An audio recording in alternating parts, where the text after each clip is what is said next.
तो सुजाता शर्मा जो ये कह रही है, पहले बात तो वो एक मैसेज है अमेरिका के लिए भी कि वो बेल आउट पैकेज दे चाहे ना दे, सैंक्शन लगाए चाहे ना लगाए, भारत रूसी तेल खरीदता रहेगा। फिर सर्गेई लावरोव की जो भारत की यात्रा थी उसे भी आपको कंसिडरेशन में रखना होगा। उन्होंने कहा था कि हमारी और भारत की दोस्ती ऐसी है कि हम निर्बाध रूप से उन तक तेल पहुंच यानी भारत तक तेल पहुंचता रहे, ये उनकी प्राथमिकता में है। इम्पॉर्टेंट क्या है इस पॉइंट ऑफ टाइम में सज्जन जी, क्योंकि महंगाई तो बढ़ रही है, रूसी तेल आयात करना हमारे लिए कितना बेनिफिशियल है? बहुत ज़्यादा बेनिफिशियल है। कारण यह है कि देखिए, यूक्रेन वॉर के टाइम से भारत की लगभग 40% ऑयल की जो सप्लाई है वो क्रूड ऑयल जो है हम रशिया से ले रहे हैं। दूसरा क्या हो रहा है कि आपको बाकी देशों की तुलना में रूस से जो क्रूड ऑयल है वो सस्ता मिल रहा है, और रूस की प्रतिबद्धता भी है, उन्होंने जाहिर की है ब्रिक्स के सम्मेलन में, विदेश मंत्री ने वहां के, कि हम ये देते रहेंगे। तो पहली बात तो यह है कि आपका अभी भी, जब भारत ने डाइवर्सिफाई करना शुरू किया है सोर्सेस को, अभी भी रूस से आयात जो क्रूड ऑयल है वो 30% भारत की ऊर्जा की जरूरत को पूरा कर रही है। दूसरी बात देखिए कि उसके अलावे आप कहाँ से ले रहे हैं, उसके अलावे आप सऊदी अरेबिया से ले रहे हैं, तीसरे नंबर पे इराक से ले रहे हैं, चौथे नंबर पे एमिरात से ले रहे हैं, और बाकी और जगह से थोड़ा बहुत ले रहे हैं। तो रूस अभी भी आपका 1/3 से ज्यादा, वही मैं देख रही हूँ कि मई 2026 का ही है, करीब 23 लाख बैरल तेल जो है वो शुरुआती हफ्तों में ही रोजाना भारत की तरफ आया। बिल्कुल, और वो सस्ता भी मिल रहा है आपको, जो आम के आम गुठली के दाम वाली बात है। हाँ। कि एक तो बल्क में सप्लाई हो रहा है और दूसरा आपको उसको रियायत भी ज्यादा मिल रही है। और रूस वैसे भी हमारा भरोसेमंद सामरिक देश रहा है, आज से नहीं शुरू से रहा है, तो वो एक प्रतिबद्धता भी है। और वैसे में भारत को अपने एनर्जी सोर्सेस को ग्लोबल अनसर्टेनिटी में एक वैसा देश जिसके पास तेल है और जो आपके लिए प्रतिबद्ध है, वो रूस आपकी जरूरत को पूरा, बल्क में इतना तेल आपको कोई नहीं देगा।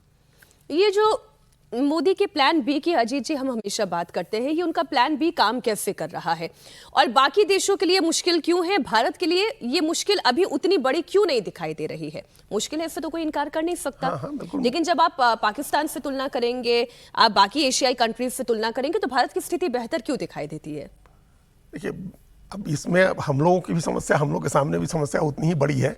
सबकी ज़रूरतें अपने अपने ज़रूरत, सबकी अपनी ज़रूरतें हैं। उस हिसाब से चाइना सबसे ज़्यादा तेल आयात करता है, हमसे भी ज़्यादा तेल आयात करता है, लेकिन उसके पास बड़ा रिजर्व है, उसके पास और ऑल्टरनेटिव सोर्सेज उसने डेवलप कर लिए हैं। उसने, भारत भी अब ऑल्टरनेटिव सोर्सेज अब डेवलप कर रहा है। हम लोग अब मुश्किलों के आगे बढ़ के जो प्लान बी जिसकी बात कर रही है, या भविष्य की जो चिंताएं हैं उसको दूर करने के लिए अभी भारत सरकार ने 30,000 करोड़ रुपया सैंक्शन किया है कोल गैसिफिकेशन के लिए। कोयला से गैस बनाने का हम लोग बहुत दिन से नहीं कर पा रहे थे, चाइना कर रहा है। कोयला से गैस बना रहा है, हमारे पास कोयला बहुत है, कोयले से गैस बनाएंगे, कोयला से ऑयल बनाएंगे, coal to oil, coal to gas. इस प्रोजेक्ट पर भारत बहुत खर्च कर रहा है।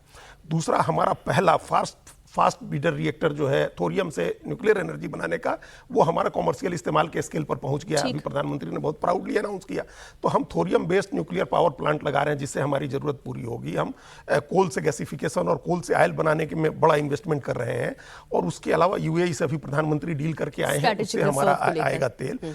देखिए, सुजाता शर्मा की बात को आप जो थोड़ा बारीकी से सुनिए, उन्होंने दो चीजें बहुत साफ कही हैं। एक तो अभी पेट्रोलियम कंपनियों को भारत कोई बेल आउट पैकेज नहीं देने जा रही है, मतलब उनको अगर नुकसान हो रहा है तो हो रहा है, उसकी कोई बात नहीं है। और दूसरी बात उन्होंने कही है कि हम अपनी जरूरत के हिसाब से कॉमर्शियली वायबल होने पर हम तेल खरीदेंगे। इस पिछले कई महीनों में रूस जो रियायत देता था वो रियायतें काफी कम हो गई हैं। इसकी वजह से हमारे लिए कोई बहुत फायदे का सौदा नहीं है। जब रूस से तेल आता है, एक तो वो बहुत हाई क्वालिटी का नहीं होता है, और वो आता है तो पहले साउथ अफ्रीका जाता है, साउथ अफ्रीका से घूम करके हमारे चेन्नई पहुंचता है, उसमें 32 दिन का समय लगता है, कभी कभी ज्यादा समय भी लगता है। तो हमारे लिए सबसे, वो फिर अमेरिका के तेल की तरह है जो हम लेके आए हैं। वो जो मैप बता रहे हैं वही अभी जो अजीत जी कह रहे हैं जी। तो उसके बाद जो है, अब हम उसके, हमारे लिए सबसे बढ़िया ये है कि अगर जैसे ईरान पर से पाबंदी हटती है, जो कल तस्नीम न्यूज की खबर थी कि उसने, ईरान की सरकारी मीडिया ने कहा है कि रूस अमेरिका हटाने पर राजी हो गया पाबंदी। अगर अमेरिका ईरान, चाइना की वजह से कर रहा है, ये हमारी वजह से नहीं कर रहा है, इस बात को समझना चाहिए। क्योंकि ईरान का 90% तेल चाइना जाता है, तो अगर ईरान पर से वो पाबंदी हटाता है, कोई ढील देता है, तो हमको एक बड़ा फायदा होगा। उससे हमको, हमारा तेल 3 दिन में आ जाएगा, 4 दिन में आ जाएगा। यूएई का तेल जो हमारा होगा वो 3 दिन 4 दिन में आ जाएगा। तो हम अपने सोर्सेज को डाइवर्सिफाई करें, हम जो खरीदते हैं उस खरीद को डाइवर्सिफाई करें, और ये सबक लेकर के अभी के संकट से लॉन्ग टर्म की प्लानिंग करें। ये इसका बड़ा हम लोगों के लिए ये एक तो सब कुछ डिपेंड करता है कि ये हॉर्मोज पर से संकट कब हटता है, सब कुछ उस पर डिपेंड करता है। और नहीं भी हटता है तो हमारा ये डाइवर्सिफिकेशन का काम तो चलेगा, हमारा जारी है। और यूएई से हो गया तो हमने पहले कहा कि ओमान की खाड़ी से तेल आएगा, हमारा हॉर्मोज की जरूरत नहीं पड़ेगी।